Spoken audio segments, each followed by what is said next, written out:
সমস্যাগুলোর কথা বললেন এবং কিছু জায়গায় সমস্যা কিছুটা কম, সুযোগ সুবিধাগুলো পৌঁছেছে বা যথেষ্ট বলতে নেওয়া হয়েছে।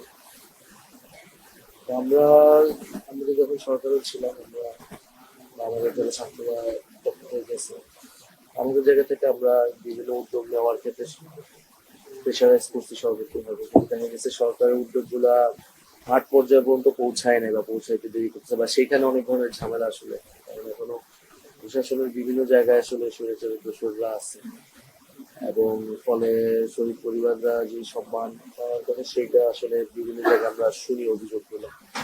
আর আমরা আসলে আপনাদের কাছে কোনো দল হিসেবে আসি নাই, আমরা আসছি, আমরা অভ্যুত্থানে ছিলাম, আপনাদের পরিবারের সদস্যরা আমাদের আহ্বানে আসছেন, আমরা সেই জায়গা থেকে একটি পরিবার মনে করি, দল মতের উঠে আসে। এবং অবশ্যই শহীদ পরিবারদের শহীদদের আসলে কোনো দল হয় না এটা আমরা মনে করি, তারা পুরো বাংলাদেশের বা দেশের জন্য জীবন দিচ্ছে। আর আমরা আমাদের পার্টির পক্ষ থেকে আমরা সব জায়গায় যাচ্ছি এবং কথাগুলো শুনতেছি। আর আমরা আমাদের নিজেদের পার্টির তরফ থেকে একটা গণঅভ্যুত্থান সেল, শহীদ এবং আহত কল্যাণ সেল আমরা করছি। সেটার আন্ডারে আমরা আমাদের জায়গা থেকে সর্বোচ্চ চেষ্টা করতেছি। যেখানে যেতেছি আমরা সবার নাম্বার গুলো নিতেছি, কিন্তু আছে এটার স্থানীয় একজন সংগঠককে ঠিক করে এটা পরবর্তীতে আমরা আর পলিটিক্যাল যে জিনিসটা ঘোষণাপত্র সনদ, এটা তো আমরা আমাদের সবসময় বলছে এবং 3 আগস্ট সেটা নিয়ে আমরা বড় প্রোগ্রাম করবো।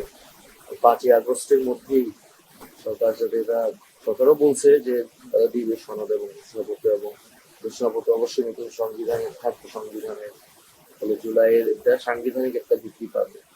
এই জায়গাটা আমরা ওটা করতেছি। আর উপদেশটা তারা আপনাদেরকে অসম্মান করছে আমরা জানতাম না, সেটা আমরা কথা বলবো, এটা প্রতিবাদ জানাবো আমাদেরকে।